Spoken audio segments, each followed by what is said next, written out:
Ribeira será esta fin de semana o epicentro da vela galega, coa disputa do Campeonato Galego da clase ILCA, organizado polo Club Náutico e Deportivo de Ribeira e a Federación Galega de Vela.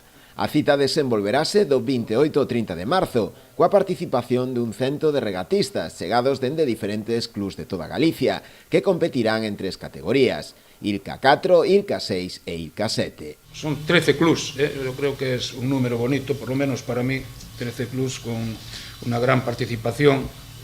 Hasta interviene también el de As Pontes de García Rodríguez, que allí hay un lago que se formó cuando se extrajo el material para la central térmica y es importante.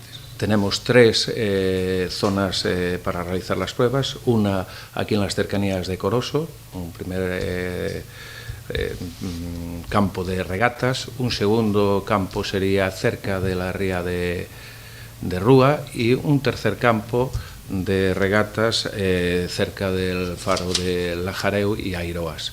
Eso va a depender de las condiciones meteorológicas, del viento y así como de la marea. Dende o Concello, que colabora tamén coa organización desta regata, destacaron a importancia de poder acoller este tipo de probas deportivas. Un exemplo máis da vinculación do municipio co mar. Con esta importante cita coa vela que vai ter lugar pois en este tramo de costa entre o Náutico e entre Coroso, está claro que Ribeira di unha vez máis que somos un municipio que mira ao mar e non só pois no eido turístico, sino tamén no ámbito deportivo. Polo tanto, eu quero agradecer o inmenso labor que se fai desde o Club Náutico Deportivo de Ribeira, que está crecendo pois en fichas federativas, en canteira, en rapaces que están pois formándose, non? Nun deporte que debería ter todavía máis implicación no noso concello, porque ao fin e ao cabo un concello, como digo, que mira ao mar como o noso, pois ten a obriga de poñer en valor os deportes náuticos como algo punteiro. A proba conta co patrocinio de numerosas empresas da zona,